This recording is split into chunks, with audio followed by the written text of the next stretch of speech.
此时的海瑞克战斗力已经10不存1了，缺了一条胳膊一条腿，还被箭矢穿透，这种情况下还怎么打？你到底是谁？他深深地吸了一口气。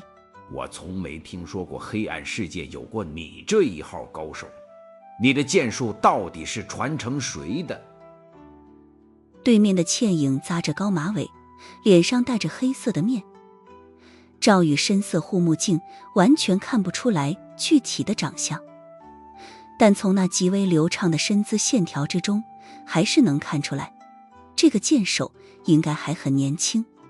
你说的没错，黑暗世界里用剑的人本来就不多。这个女性剑手说着，缓缓拔出了唐刀。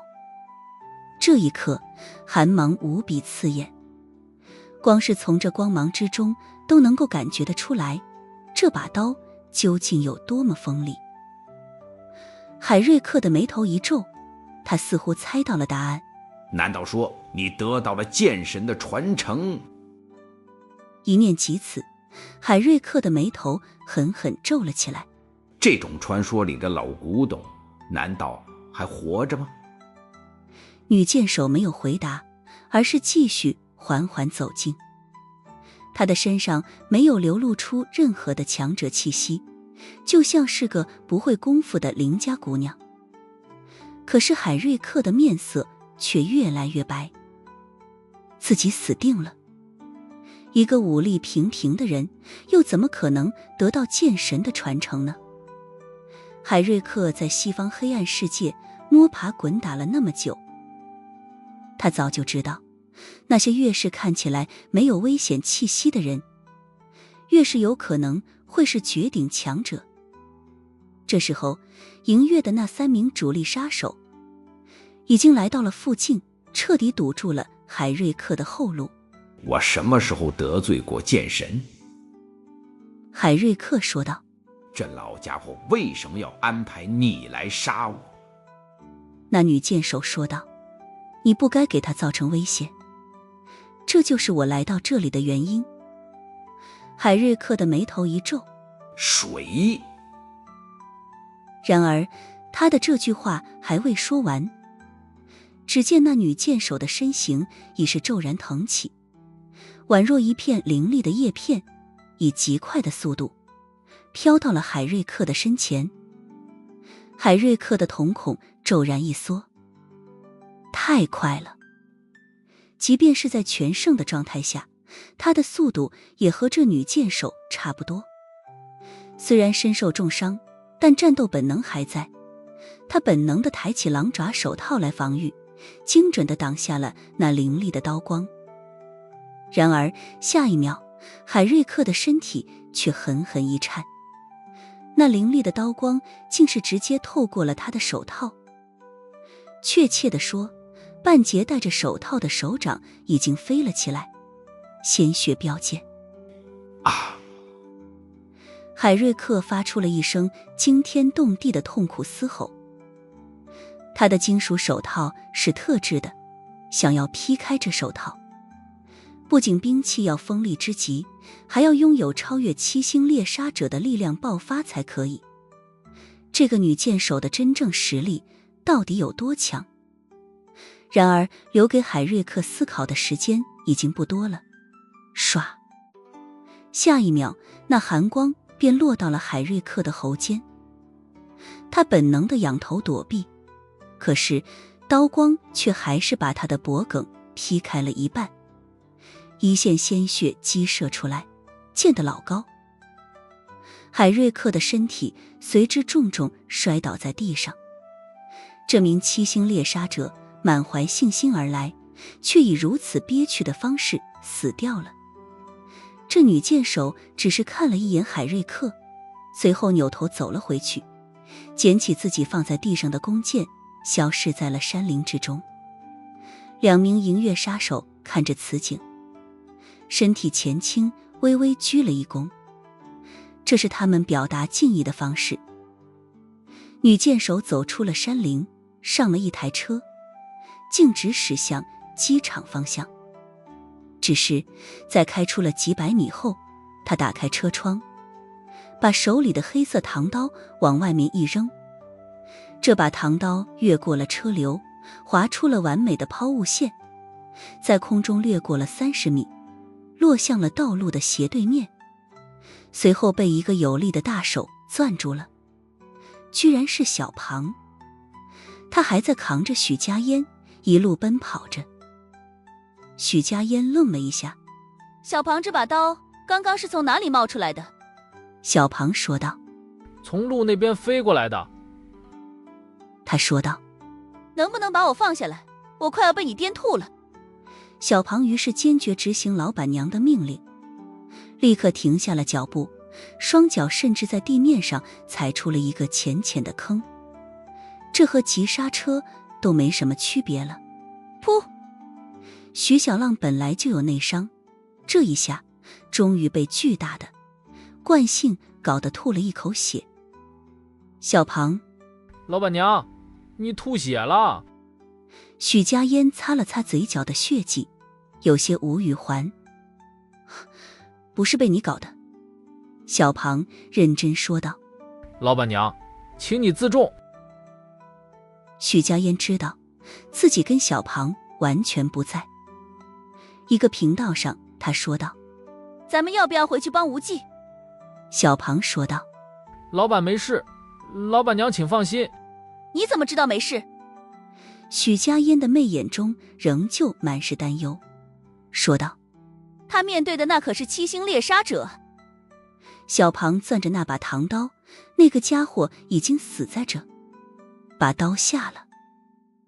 许家烟，他完全搞不清楚这其中的逻辑关系，也不知倒是事情太复杂了，还是小庞的脑回路太奇葩了。许家烟说道。既然海瑞克已经死了，我们更应该回去了。小庞说道。可是老板让我带老板娘离开，没有让我带你回去。许家烟跺了跺脚。小庞，你一定要这么死板吗？小庞说道。老板娘，我会把你送到安全的地方。许家烟，这座岛上究竟有什么地方是安全的？小庞不答话，他把许家烟扛起来，再度狂奔。徐小浪被颠得又想吐血了。10几分钟后，小庞出现在了华夏的大使馆，他把许家烟往门口的台阶一放，随后说道。这里最安全。这里安全什么呀？许家烟连忙说道。他一个宁海的外科医生，现在一身是伤，又莫名其妙地出现在了莫桑科罗岛，怎么向大使馆的那些工作人员解释？难道说自己是来旅游的？那也没人会相信啊。然而这个时候，一个身穿白色连衣裙的娇俏身影从大使馆里走了出来，后面还跟着2个工作人员。她的绝美面孔映着天上的骄阳，一如这印度洋的海风，慵懒又温柔。许家烟做梦也没想到，居然会在这里见到她，本能地瞪大了眼睛。小庞说道。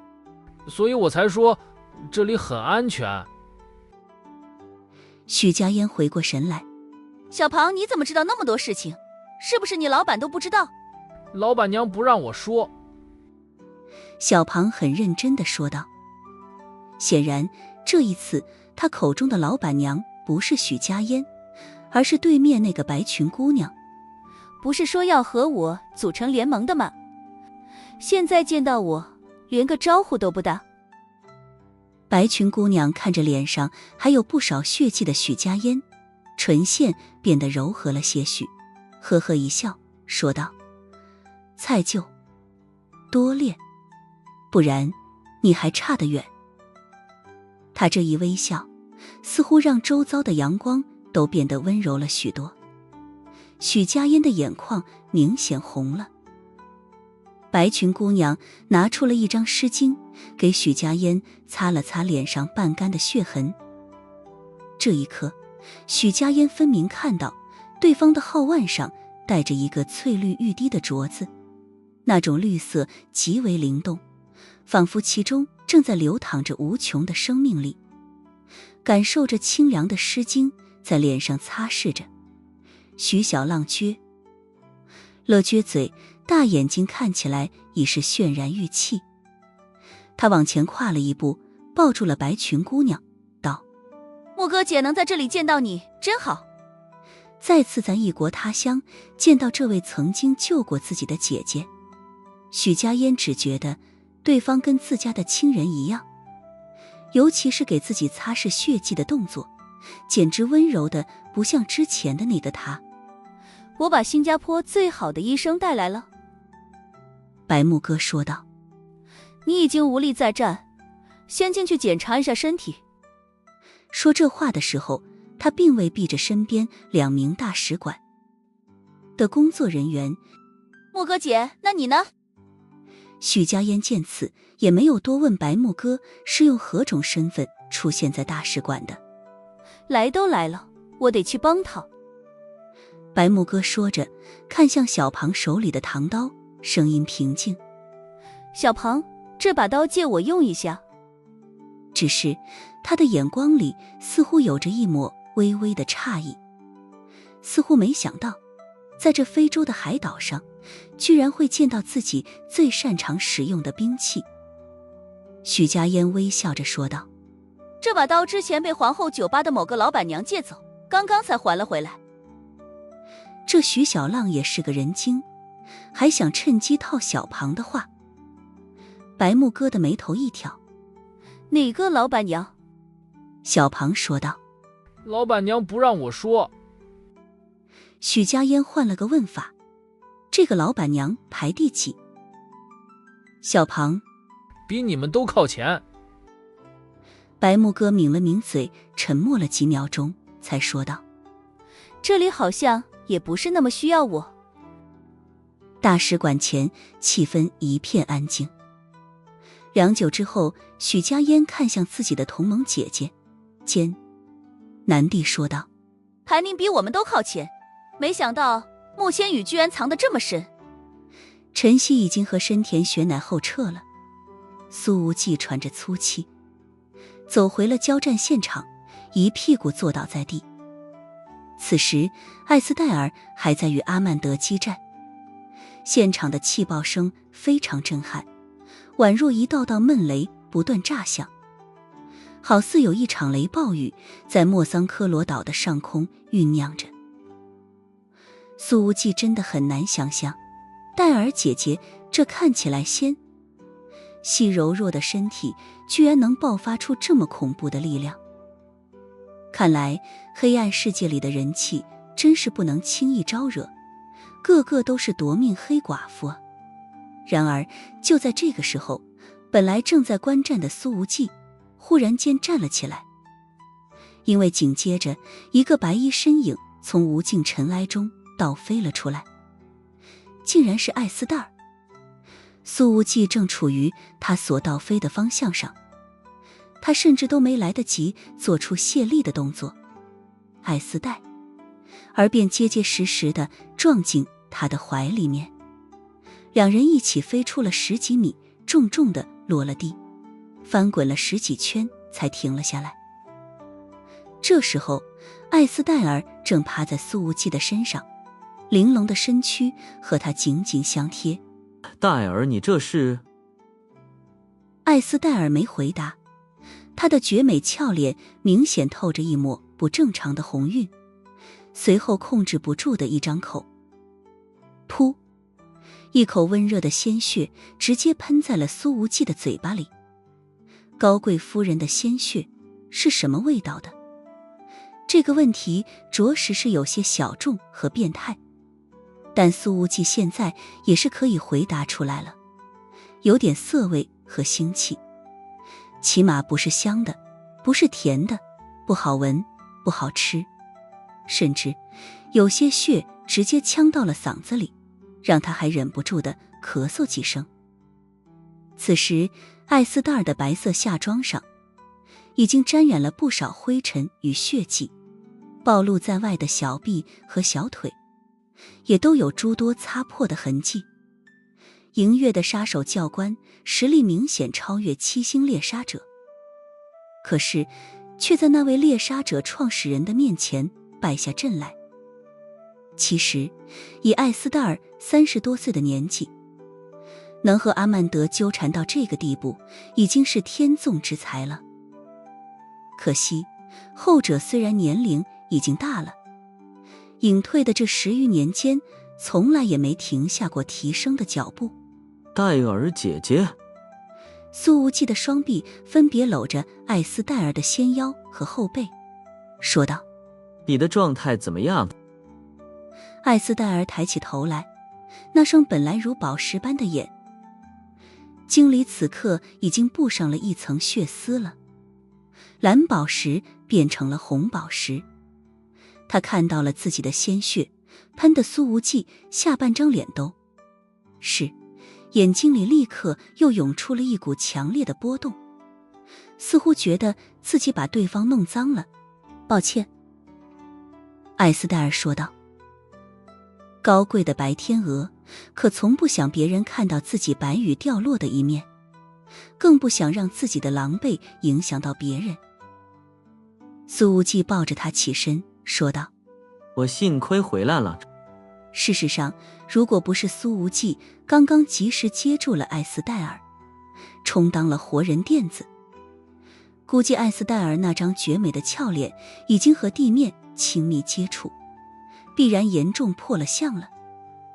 艾斯戴尔本想让苏无忌漱漱口，但他觉得有点不合时宜，随后说道：谢谢你，但我还有一战之力。这个家伙连续吐了好几口红色唾沫，似乎是想把嘴巴里的血吐干净，也不知道是不是很嫌弃这味道。阿曼德从烟尘之中缓步走了出来，他刚刚把艾斯戴尔打飞，却没能及时地追杀过来，完全是因为这位漂亮的银月教官也给他造成了伤害。你回来了，这很好，呵呵。阿曼德盯着苏无忌说道，他的老旧黑膝装上沾染了许多灰尘，甚至左边袖子都被扯掉了一小半，胸口的衣服更是被震出了好几道大口子，甚至阿曼德的嘴角也有着一片血痕。艾斯戴尔把苏无忌拦在了身后，面向阿曼德冷声说道：你不要想着打他的主意，他是银月的朋友。阿曼德说道：艾斯戴尔，你挡不住的，你的实力很强，前进的脚步也从来没有停止过，但是你吃亏最大的地方就在于我的年纪是你的2倍。活得够久，经验就更丰富，能提升实力的时间自然也就更多。艾斯戴尔意有所指地说道：年纪是我的2倍，目光却那么短浅。苏无忌一把搂着艾斯戴尔的纤腰，将他拉到了身后。该我了，你歇着去。他说道。该说不说，这小妖的手感确实不错。虽然苏无忌之前在对战七星猎杀者海瑞克的时候已经消耗了极大的体力了，但是自从离开了禁锢黑渊的秘密遗址之后，他的体能恢复速度就开始大大提升，与之同样提升的还有伤痛的消弭速度。艾斯戴尔看着挡在眼前的年轻身影，这一瞬间他觉得这种场景好陌生，陌生到他已经完全想不起来上一次有人挡在自己的身前是什么时候的事情了。即便是月神也从未挡在自己的身前。在艾斯戴尔的记忆里，似乎只有他的父亲才做过这种事情。从恍惚之中回过神来，艾斯戴尔的模糊视线重新聚焦于眼前青年的身上，说道：你不是他的对手。说着他还想往前站，却被苏无忌抬起胳膊拦着胸口给挡了回去。他不是已经被你打伤了吗？苏无忌说道。我来对付他，这是通知，不是商量。这句话真的好霸气。之前在游轮上的时候，艾斯戴尔也对苏无忌说过同样的一句话，那还是他为了迷惑天权神卫杰弗里斯而故意说的。两句话的语言一样，意义却截然不同。艾斯戴尔看着挡在身前的年轻身影，失去了些许血色的嘴唇抿了抿，才说道：以前从没有人用这么强硬的语气对我说过话。苏无忌依旧强硬地说道：你以后就习惯了。艾斯戴尔居然补充了一句：我并不反感。阿曼德呵呵一笑：你们两人看起来倒是还有点般配，年轻人，从我手底下坚持过100招，我就成全你和银月的杀手教官。苏无忌，老子要泡妞就自己来，用得着你这个老东西来成全。艾斯戴尔站在后面低声说道：他并非为了杜卡罗而来，而是想要摸清楚你的功法，借此突破瓶颈。这阿曼德也是个武学天才，无论如何今天都不能让他突破。能走到这一步的，没有谁不是天才，但很多人在年轻时期就已经陨落了。阿曼德还算是天才中苟得比较久的那种了。阿曼德摇了摇头，并不否认艾斯戴尔的说法，而是看着苏无忌：年轻人，遇见你，我才发觉杜卡罗真的走错了路。苏无忌说道：你这是在夸我？阿曼德说道：生命本就该充满阳光，而不是像博阳那样只有沉重和压力。顿了顿，他的眼底涌出了一抹遗憾之色，补充道：更不该像我一样。说完，阿曼德忽然腾空而起，也不知道他是不是悟到了什么，整个人的状态骤然间变得十分危险，从静止到急速，似乎也只是一眨眼的时间。这速度比之前与艾斯戴尔对战的时候更快。苏无忌正要冲上去，可是这时候一道身影却比他更快，是身受重伤的艾斯戴尔。杀手教官这一刻展现出了杀手本质，周身的气场已经变得凌厉之极。轰！随着一道剧烈的气爆声响，半空中的两个人已经狠狠撞在了一起，仿若两道烟尘龙卷倏然相撞，现场立刻变得飞沙走石，目不能视，宛若末日降临。苏无忌这一次没有再选择观战，他狠狠一跃，直接冲上了半空。而这时候，随着一道剧烈的撞击声响起，艾斯戴尔的身影飞出了烟尘，重重地落在了地上。阿曼德正想要追过来，却见到一道紫色光华已经从滚滚尘埃之中骤然亮起，转眼便杀到了他的跟前。在此之前，阿曼德早就觉得这把剑不同凡响，他总觉得自己似乎在什么地方听说过某些和此剑有关的传说。可是当年在西西里岛发生那血腥一战的时候，阿曼德在地狱里只是个无足轻重的小小校官，连将军都不是，根本没有机会见识到那些黑暗世界顶级强者之间的战斗。周围熟悉的人不断死去，那无边的恐惧给阿曼德带来无比深远的影响，甚至让他有了创伤应激障碍。闭关多年，很多关于外界的记忆都已经被他刻意的封锁，此刻就算想要去回想和这把子剑有关的信息，也很难想得起来了。此时那把剑的凌厉之意让阿曼德都不得不暂避锋芒。他的衣袖一震，手里出现了一把短刀。由于之前艾斯戴尔没用刀剑，阿曼德也就一直没有亮出自己的这把随身武器。这短刀大概有30公分左右，比普通的匕首要明显长一些。此刻这短刀一出，便与紫色长剑狠狠撞击，碰撞出了极为耀眼的火花。下一秒，本来至刚至硬的紫色长剑骤然弯折，剑尖如同毒蛇吐信一般，直接钻向阿曼德的面门。这个变化很突然，但是早在苏无忌与7星猎杀者海瑞克交战的时候，阿曼德便看到他用出了这一招，心中也早已有了防备。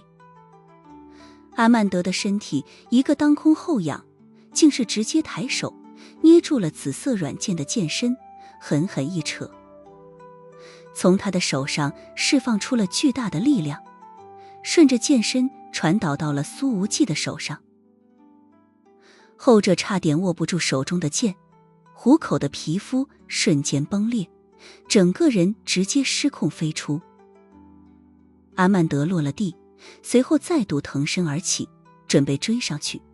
可是人在空中的苏无忌却陡然做出了一个不可思议的转身动作。他的身形虽然在倒飞，但却仿若当空站立，盈盈的紫色光华爆展而出。看着这个动作，阿曼德的眼睛都亮了。是的，这就是他一直所追求的东西。外行看热闹，内行看门道，不懂功夫的人只会觉得这两人打得精彩纷呈。可实际上，阿曼德却知道，苏无忌刚刚之所以能够当空调整动作，完成不可思议的反击，就和他的力量运转体系有关。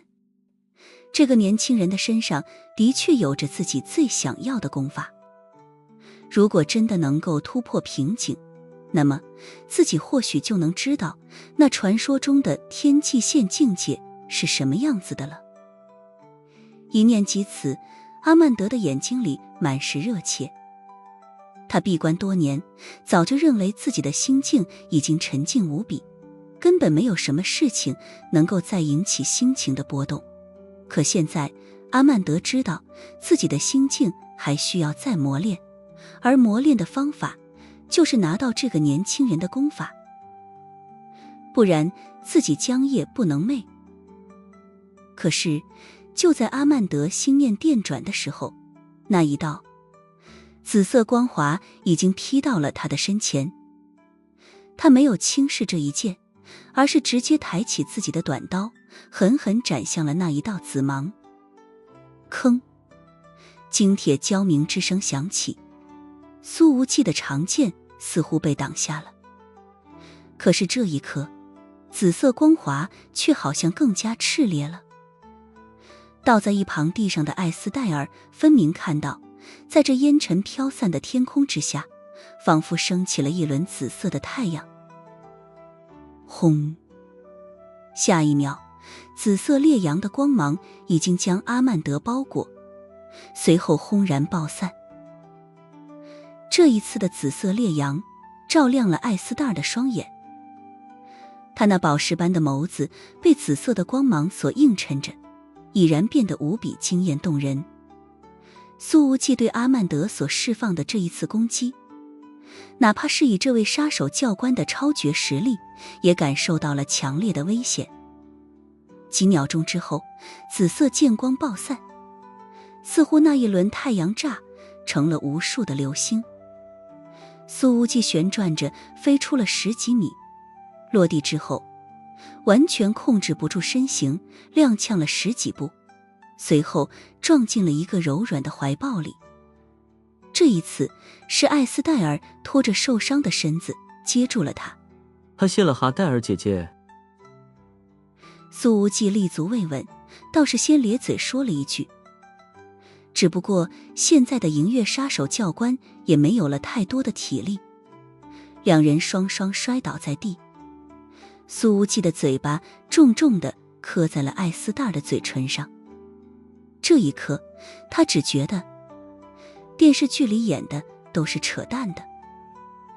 这一下磕得可太重了，苏无忌的嘴唇都被自己的牙齿撞破了个口子，下半边脸都撞麻了，也不知道牙齿有没有松动。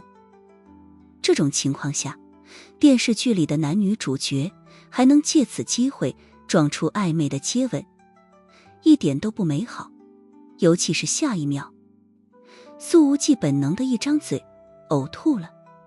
不过，他的吐出来的倒不是胃里的东西，而是一大口血，一血还一血。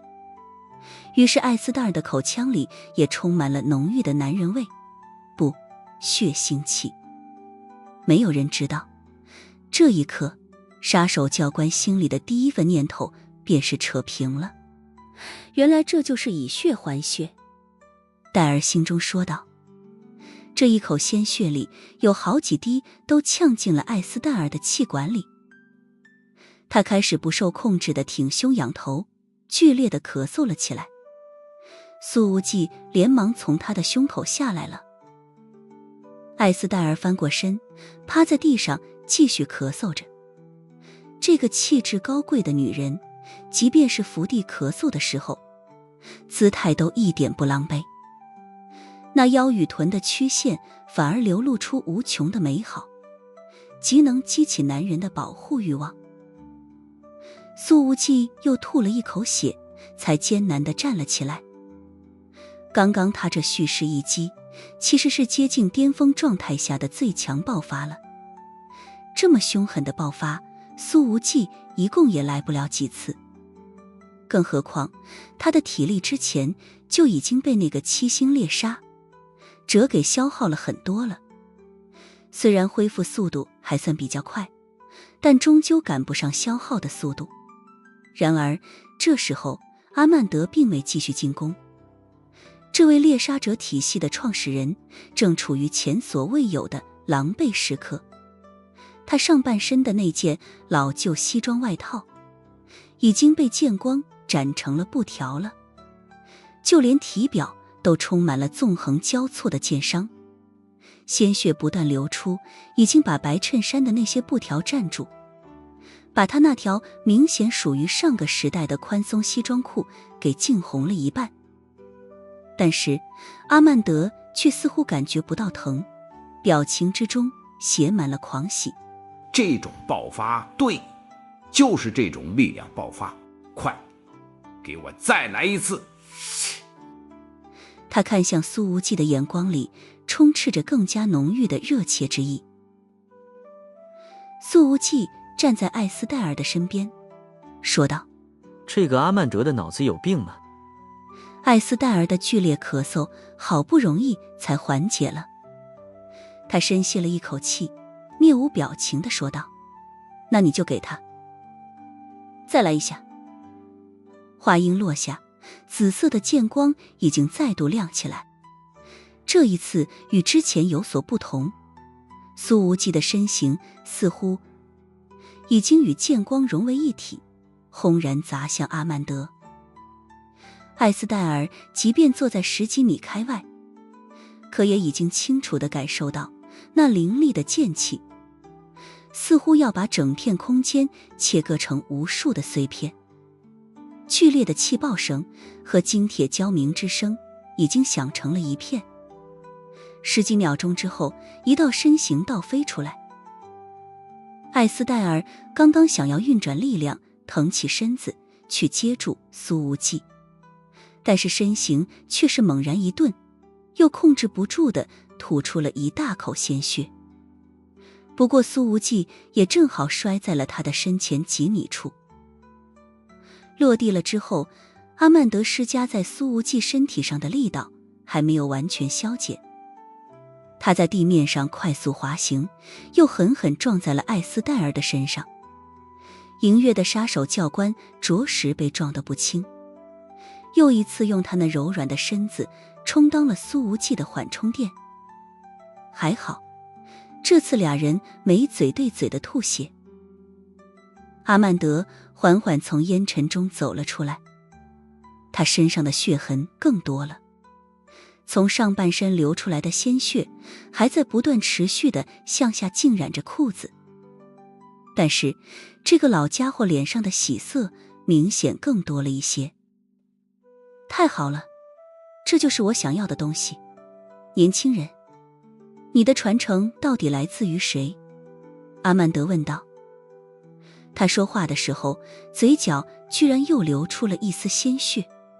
事实上，刚刚苏无忌之所以倒飞出那么远，并不是被阿曼德打飞的，而是一脚踹在了后者的胸口上。这个老家伙并没有选择立即进攻，似乎也在借此机会恢复着体力。我的传承源自于谁，关你屁事？苏无忌没好气地说道。阿曼德继续问道，在你刚刚转换剑招的时候，量是怎么运行的？那并非一个常规的转换方式。苏无忌冷笑道，这个简单，你叫我一声爸爸，我就交给你。阿曼德浑身是血，却丝毫不生气，呵呵一笑，说道，不必，我会自己探索出来的。你已经打伤了他，这很不容易。被苏无忌靠着的杀手教官开口说道，这不像是你这个年纪能办到的事情。苏无忌枕着他的胸口喘着粗气说道，这老东西起码已经被你消耗掉了60%的战斗力，否则的话，我现在已经成了一具尸体了。不，艾斯戴尔很认真地说道，如果不是你的话，我现在才是尸体。看着阿曼德一步步走近，苏无忌深吸了一口气。你们那个冷血的指挥官死到哪里去了？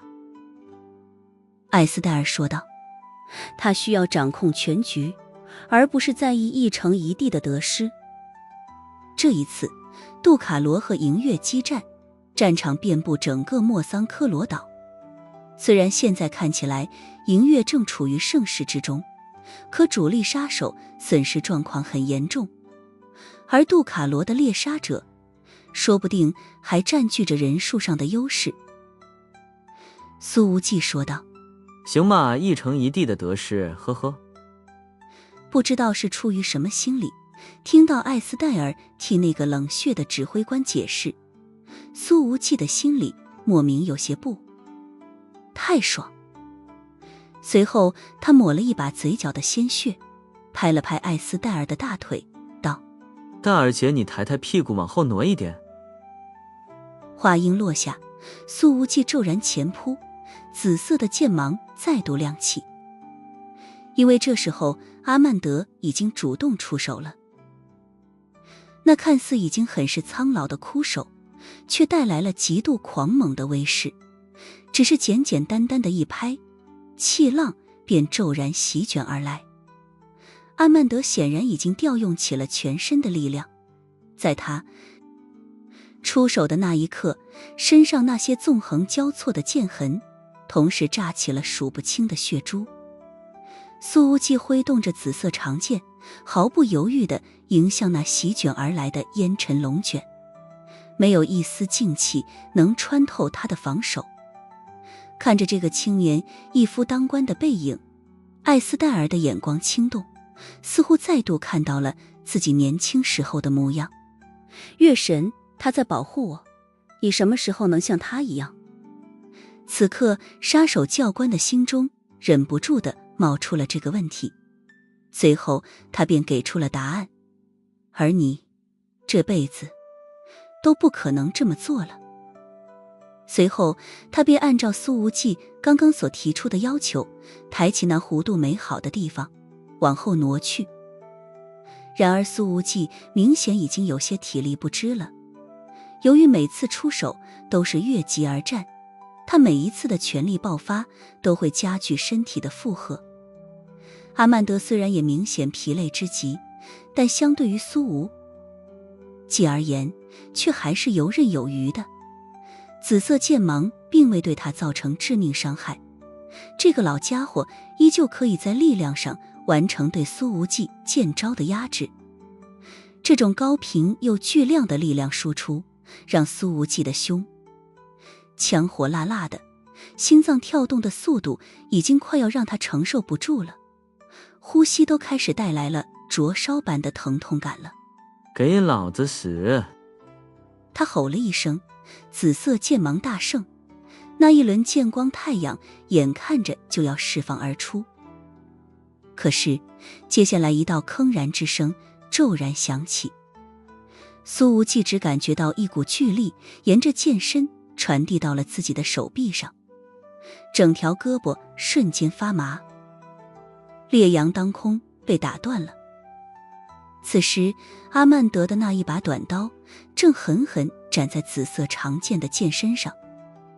这一刻，苏无忌的手臂完全提不起力量，甚至就连想要抖抖手腕让剑身柔软下来都做不到。我已经摸索到了许多，可以结束了。阿曼德说着，手腕一转，短剑顺势往上一撩。看似是非常简单的动作，可实则却凶险之极。那短剑的速度如雷霆闪电，眼看着就要捅进苏无忌的脖颈里了。其实阿曼德倒也不是彻底摸透了苏无忌的力量运转路线，主要是现在的失血量已经给他的身体敲响了警钟了。再这样消耗下去，就算是悟透了，可丢掉了性命也太不值了。毕竟银月那个神秘的指挥官目前还没有露面呢。这一刀凌厉阴狠，阿曼德几乎把他所有的战斗经验都给浓缩在了这一刀之上，这让苏无忌已是避无可避。而以艾斯戴尔所处的位置，根本来不及救援。苏无忌本能地抬起左手腕，想要硬抗这一刀。在他的手腕上有着一个金属护腕，不过剧烈的金铁交鸣之声并未响起，阿曼德的那一刀也并没有被金属护腕挡下。因为就在即将劈中苏无忌的时候，这老家伙居然主动撤去了攻击，身形瞬间往后撤了好几米，一道凌厉刺眼的寒芒直接从天而降，深深定在了阿曼德刚刚所站立的位置。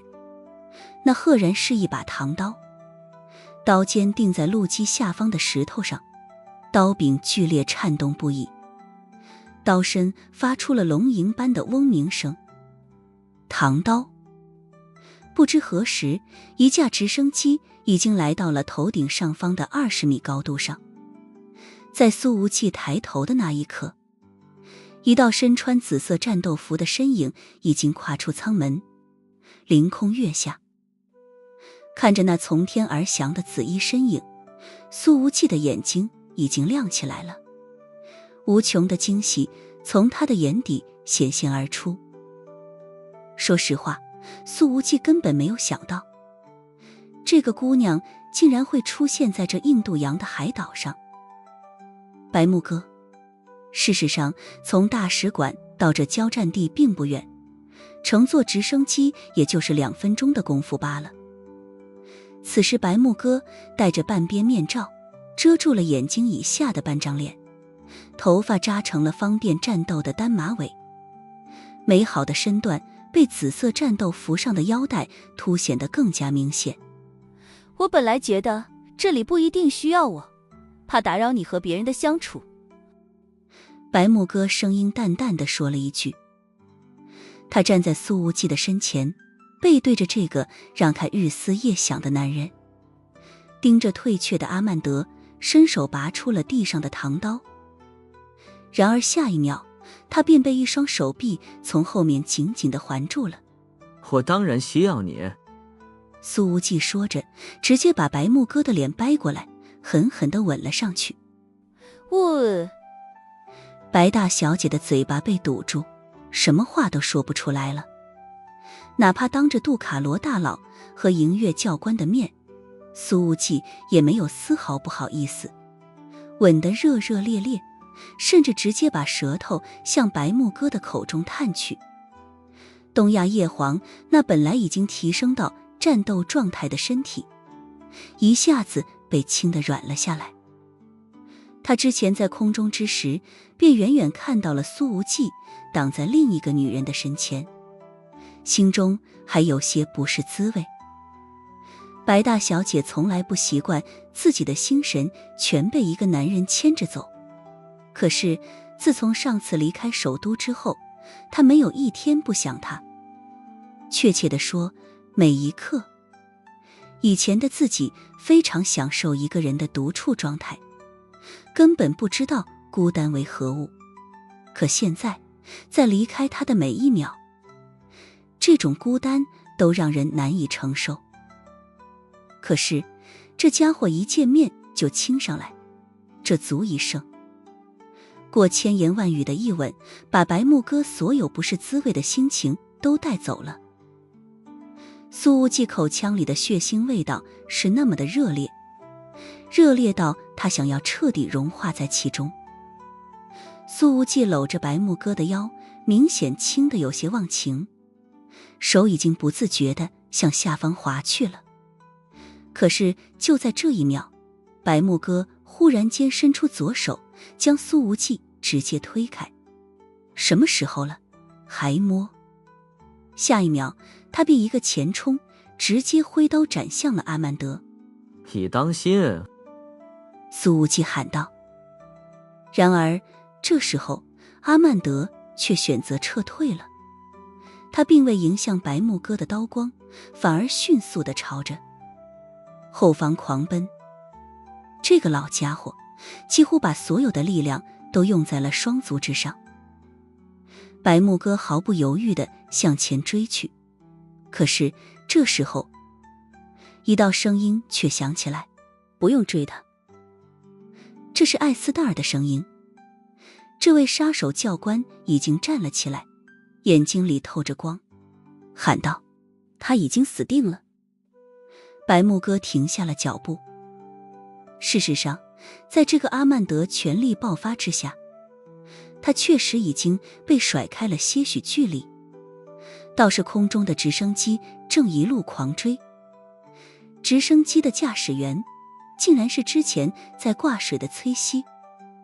他驾驶的这架小型民用直升机没有任何武器，无法进行远程攻击，这么追下去，似乎也只是为了吃瓜。为什么不追？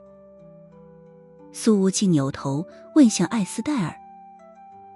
教官姐姐说道：“因为指挥官来了。”银月指挥官。显然阿曼德的退却就是得到了这个消息。他现在的体力和战斗力被消耗了一大半，已经无法支撑与那位指挥官的对战了。苏无忌没好气地说道：“你们这个指挥官还真是会挑时候啊，我们马上都要打赢了，他来摘桃子了。”艾斯戴尔的表情中透着疲惫之后的轻松。所幸赢了。当银月的指挥官已经腾出手而亲自对付阿曼德的时候，这就意味着这莫桑科罗岛上的杜卡罗残余力量都已经不足为虑了。不过抱怨归抱怨，苏无忌不得不说，这个指挥官还是有点水平的，尤其是通过林月心的通讯器传递出了港口的消息，侧面把他叫去支援，这个骚操作很需要智商和算计。白木哥走回来，扶着苏无忌没说话，他的俏脸之上沾了淡淡一层青灰，但是却更显动人。木哥啊！苏无忌一只手拉过白木哥的纤腰，嘴唇又要吻上来。他现在可不只是想吻，而是想要把这只远道而来的小鸽子给就地吃掉。这姑娘突然回来救他，这让苏无忌现在的心已经充满了感性。可是白木哥却抬手挡住了苏无忌的嘴唇，说道：“还有外人在场。”不得不说，他用出外人这个词就挺有心思的了。苏无忌这才想起来旁边还有个观众，于是转脸看向了杀手教官，说道：盖尔姐姐，我背你走吧。白木哥却拦住了苏无忌，语气之中很平静：我来背一球。见多识广的戴尔姐姐显然看出了这其中的小心思，她也不点破，于是说道：是的，无忌也受了伤，他没法背我，谢谢你了，漂亮的妹妹。不知道是出于什么原因，杀手教官对白木哥的态度极为友好。苏无忌于是便走在前面，想要看一看阿曼德有没有和银月指挥官打起来，而白木哥则是把艾斯戴尔背了起来，走在了后面。可是没想到后者伏在白木哥的后背上，却说道：你会骑机车，对吗？白大小姐不知道对方是怎么知道这件事的，她轻轻应了一声：艾斯戴尔说道：我之前在骑摩托车的时候，无忌告诉我，他也认识一个会骑摩托车的女孩。白木哥的脚步不停：是的，我会骑。艾斯戴尔说道：我问他，那个女孩是不是很漂亮？白木哥那拖着艾斯戴尔大腿的双手为之一紧。艾斯戴尔说道：他说你很孤单，想要多陪陪你。白木哥望着这一条布满烟尘的路，看着前面那疲惫的年轻身影，眼眶已经变得有些微红。他还说什么了？艾斯戴尔的眼光也有些悠远，他还说他很爱你，他很爱你。这句话就像是世间最锋利的矛，把白木哥的所有防御都刺穿了。他心中累积的所有孤单和想念，在这一刻被放大到最高点。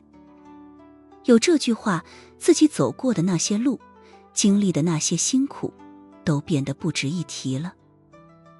而这些过往都化成了两行清泪，从白木哥的眼眶中涌出，划过他那沾着灰尘的脸颊，落在这一片炽热的泥土里。艾斯戴尔说道：我能看出来，你也很爱他。白木哥的眸光低垂：我不清楚，不清不楚的才是爱。艾斯戴尔不知道是不是想起了自己身上所发生的事情，说道：等你真的想清楚了，或许就不爱了。我明白了，谢谢你。白木哥说道：你还是不明白。艾斯戴尔轻轻一笑。白木哥，他的回答都很简短。既然爱，那就早点得到他，享受和他的每一秒。艾斯戴尔说道：即便曾经拥有，也比留下遗憾要好得多。白木哥并未立刻答应，而是说道：我之前想要独自占有他，但做不到，所以才选择了离开。我很羡慕你。艾斯戴尔说道：因为他和你在一起的时候是全身心爱你的，这就够了。和你在一起时候是全身心爱你的，至于没和你在一起的时候，你还管那么多干什么？白木哥难得露出了一丝微笑。这位姐姐，你所说的这些，我其实已经想通了，不然也不会来到这儿。当初的离开，就是为了更好的回来，那就好。艾斯戴尔说道：趁着年轻，珍惜当下吧。这位姐姐，你的身上好像有很多的故事。白木哥说道。艾斯戴尔抬头看了看天，又看了看走在前方的年轻身影，不置可否地说道：我以前是故事里的人，但是从现在开始，我要变成翻阅故事书的人。白木哥没有再提男女之间的事情，沉默地走了2分钟，才再度开口：银月的内奸找到了吗？艾斯戴尔甚至没问对方是如何知道银月的内奸一事，他直接回答道：解决了，代价很大。事实上，如果银月不故意中计，不牺牲掉几个主力杀手，很难骗得内奸彻底现身。白木哥却表示赞同，代价再大也值得。他显然深知一个内奸对于整个组织的破坏力有多可怕。艾斯戴尔说道：妹妹，你也不简单，只是走了一条不确定会不会后悔的路。白木哥没想仔细回答这个问题。这时候他看到了一具尸体倒在路边，这尸体穿着花衬衫，黑壮黑壮的，脑袋上的血口子里流出了一堆红白之物。坤信，坤信，白木哥说道。即便只是看到这尸体的背影，他便已经一眼认出对方是谁了，是坤信。艾斯戴尔没问白木哥为什么能一下子认出这个人口买主，他说道：东南亚的人口拐卖将要平静一段时间了。白木哥在坤信的尸体旁边停下了脚步，淡淡说道：干掉他也是我此行的主要目的。大家都是混亚洲地下圈子的，叶黄姐姐自然早就想要除掉坤信了。艾斯戴尔看了看白木哥的完美侧脸，说道：我大概猜到你是谁了，能年纪轻轻便拥有这种身份，很了不起。白木哥没正面回答，而是说道：所谓的身份只是个漂浮在空中的名词而已。艾斯戴尔说道：加入银月吧，我可以说服指挥官为你让位。白木哥直截了当：不感兴趣，不感兴趣。艾斯戴尔被拒绝之后丝毫不生气，而是说道：不是不感兴趣，而是野心更大。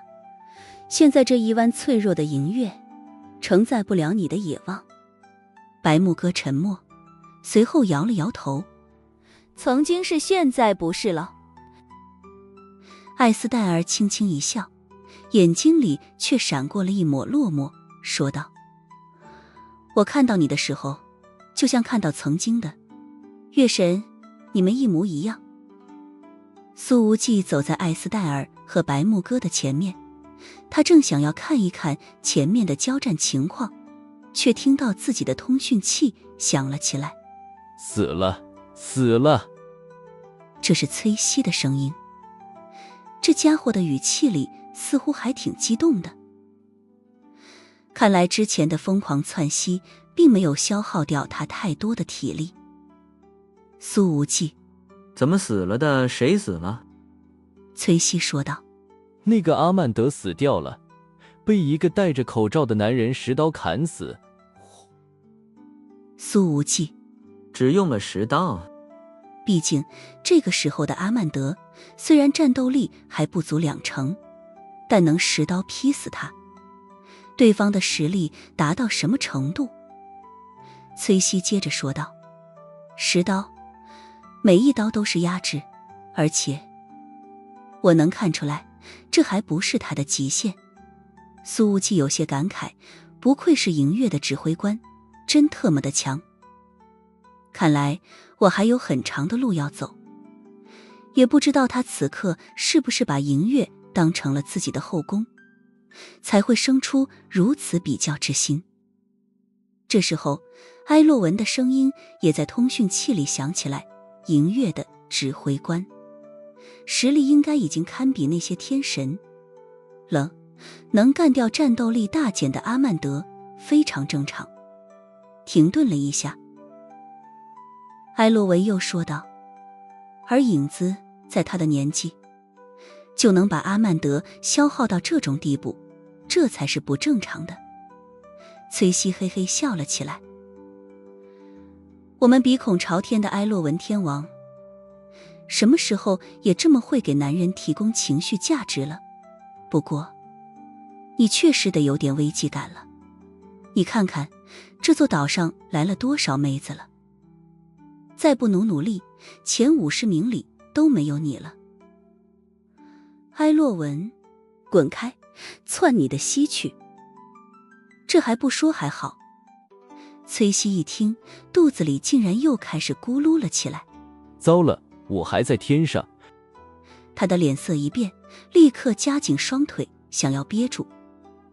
可是他现在的肠胃简直脆弱之极，窜西之势如山倒，来了就根本挡不住。在来到这莫桑科罗岛之后，崔西感觉到自己的菊花都要拉松了。他满脸冷汗直冒，紧紧夹着腿，却觉得自己根本憋不到降落了。他喊道：怎么办？我要拉裤子里了。苏无忌望着远处空中乱窜的直升机，笑道：你就在天上拉好呢。烦死了，不管了。崔西连忙设置了个自动悬停，直接打开舱门，脱了裤子，光着坐在起落架上，一泻千里。嘿，这小风一吹，比坐马桶还舒服。崔西感叹道。没拉在裤子里，他已经非常满意了。那些从他身体里喷出来的溪水，被直升机螺旋桨的狂风高速压向了地面，仿佛下了一场淡黄色的雨。疑是黄河落9天。营月的指挥官早就听到了上面螺旋桨的动静，但是并没有引起他的注意。可是这时候他正站在阿曼德的尸体旁边呢，忽然被淋了一头一脸。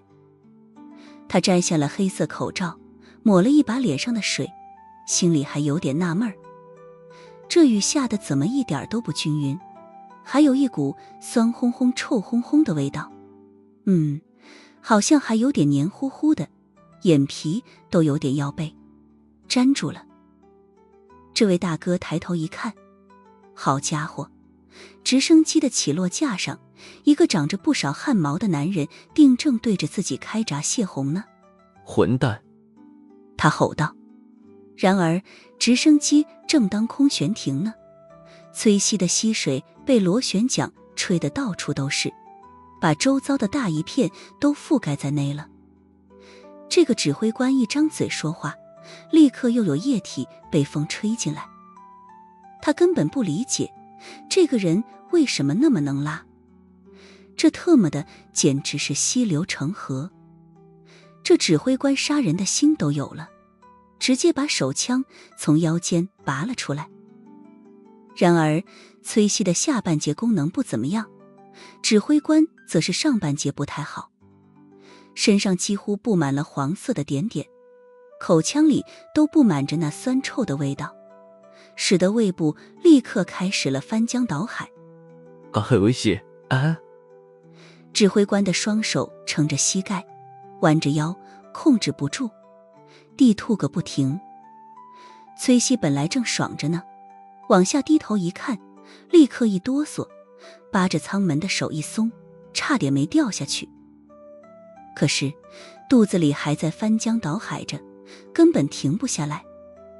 直升机又被设定了自动悬停模式，一时间也不会失离。喂，你快点躲开啊！崔西喊道。指挥官弯腰呕吐，即便听见了崔西的话，他现在也迈不开步子。实力强悍的营月老大，偏偏被崔西寻找到了致命的命门了。3分钟后，崔西终于止住了，他的肚子拉空了，下面指挥官的胃里也吐空了。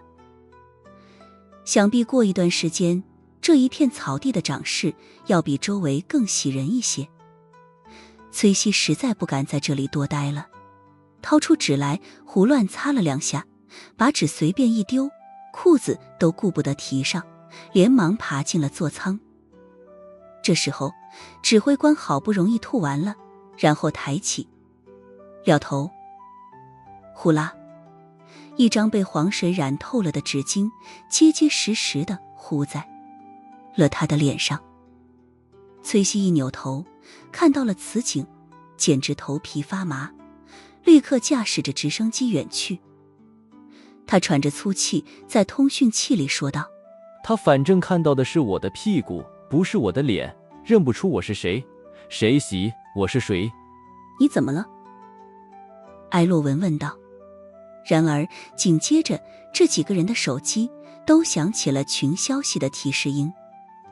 苏无忌在群里发了一张照片，正是崔西坐在起落架上开闸泄洪的场景。精彩，太精彩了！苏无忌在群里打着字。崔西拉了银月指挥官一身。汉密尔顿立刻打字：你死定了！哈哈哈，银月的指挥官会宰了你的，他可是暗杀之王。埃洛文：好恶心，能不能把崔西踢出群？老大，银月指挥官崔西为什么会拉了银月指挥官一身？你们怎么会和他搞在一起？崔西：我现在的肚子还是很疼，但已经拉无可拉了。这莫桑科罗岛，我这辈子都不会再来了。老大，你们原来在莫桑科罗岛啊？不过，这座岛的名字好像有点耳熟，在哪里来着？苏无忌：崔西，你的肠胃是该好好治一治了，以后睡觉的时候小心点，别被银月的指挥官摸到枕头边割掉脑袋了。汉密尔顿：就算银月指挥官杀上门来，我也很理解他，甚至很同情他。埃洛文：如果是我，现在就把崔西给宰了，这辈子吃不下饭了。崔西发了个委屈哭泣的表情。老大，还没人告诉我，你们为什么会去莫桑科罗岛？为什么会遇到银月的指挥官？他很不好对付，厉害程度快要超过本老大了。群里又都不说话了。老大，喂你们人呢？就这样无视我啊？还是没人回复。因为没脸见人的崔西正驾驶着直升机逃窜。汉密尔顿和埃洛文又看到了几个落跑的杜卡罗猎杀者，而苏无忌则是已经收起了手机，从白木哥的手里接过了背负艾斯戴尔的任务，然后把刚刚所发生的事情告诉了他俩。白木哥无言以对，而艾斯戴尔趴在苏无忌的后背上，笑得花枝乱颤。这个词本不应该用在一个气质这么高贵的女人身上，但此刻苏无忌的后背确确实实是感受到了这些曲线的颤动，很清晰，很柔软，简直妙不可言。苏无忌说道：指挥官会因为这事儿把崔西一枪打死吗？一枪打死？艾斯戴尔摇了摇头：不会。苏无忌：那就好儿是。艾斯戴尔：会把他千刀万剐。苏无忌一脸的同情：我会帮他捆住崔西的，手脚的。艾斯戴尔又笑得不行了。白木哥扭头看了看苏无忌和艾斯戴尔，本能地感觉到了他们相处起来非常自然，好像看起来还挺般配的。他微微抿了抿嘴，并未因此多说什么。战火似乎暂时熄灭了。这一战，银月损失11名杀手，击毙杜卡罗猎杀者56人，打死打伤杜卡罗请来的雇佣兵107人。东洋联合调查组7人受伤，无人死亡，大获全胜。不过除了死掉了11人之外，银月其他的杀手其实也是个个带伤，除了许家烟身在大使馆之外，其余的银月杀手们现在都聚集在他们的秘密落脚点，接受欧洲医生团队的治疗。这一次行动，银月破天荒地带了医疗保障团，显然预见到了这场战斗的艰难。艾斯戴尔拒绝了去疗伤的提议，这位杀手教官也没和自己训练出来的那些杀手们见面，而是先登上了游轮，回到了自己的套房。他泡在浴缸里，那完美至极的身体正被热水包裹着，本来强烈的疲惫感已然被洗去了不少。整个浴室里都因为他那雪白细腻的肌肤而在发着光。以他往常的习惯，艾斯戴尔可能会在这浴缸里睡上一觉，尤其是在如此虚弱疲累的状态下。可说不上为什么，自己此刻的心绪有些飞扬，一种无法用语言来形容的新奇感正充斥着他的脑海。而这种所谓的新奇感，都是那个年轻男人带来的。一想到接下来还要和他在航程中相处近20天，艾斯戴尔便觉得心情愉悦了不少，就连身上的伤痛感似乎都因此而微微减轻了。泡了一会儿，艾斯戴尔准备起身冲澡，可是那窈窕美妙的身体才刚刚离开浴缸，他放在洗手台上的手机便响了起来。他便重新坐回了浴缸中，接通了之后什么都没说，便先笑得不行。笑着笑着，又有内伤带来的血腥气息翻涌上来。你笑什么？电话那边问道。艾斯戴尔抹了抹嘴角的眼泪，喝了口水，压下了嘴里的血腥味道，才说道：银月大获全胜，难道不应该笑？你以前从来不会这样笑。那边的声音有明显的发沉。艾斯戴尔说道：以前的你也从来不会用这种方式洗澡。洗澡洗什么澡？电话那边反问了一句，随后反应了过来，开始陷入了长久的沉默。怎么了？生气了？艾斯戴尔好心地说道：对了，你吐了那么多，得吃点东西补充一下能量。你够了，艾斯戴尔。指挥官说道：我打电话来，不是让你来嘲笑我的。那你是来关心我的。艾斯戴尔微笑着说道：我可不太习惯你的关心呢，呵呵。指挥官说道：今天弄了我一身的叫崔西，是游侠神殿的天王之夜。崔西要是听了这话，必然得浑身哆嗦。他还想着要瞒过人家，可是这指挥官早就知道了。艾斯戴尔说道：然后呢？你准备上门把人做掉？指挥官没好气地说道：游侠们以往帮了银月不少忙，我还不至于因为这点小事上门杀人。艾斯戴尔很懂这位老战友的心思，他微笑着补刀：可我宁愿被人杀了，也不要有这样的遭遇。指挥官他忍了忍，又说道：我看中影子了，准备登门拜访游侠之神。艾斯戴尔说道：你难得和我的想法一致。指挥官忽然加重了语气：我就算想不一致也不行，我早就跟你讲过，银月不需要那么多的女人，女人太容易感性了。现在倒好，我看他们都要爱上同一个男人了。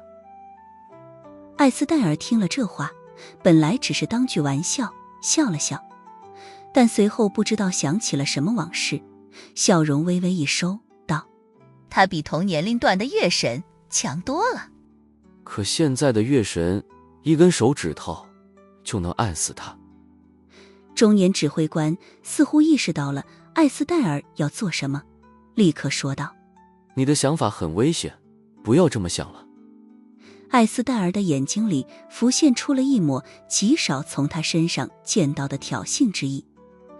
我还要和这个小伙子相处20几天，你说我能借机给月神戴一顶绿帽子吗？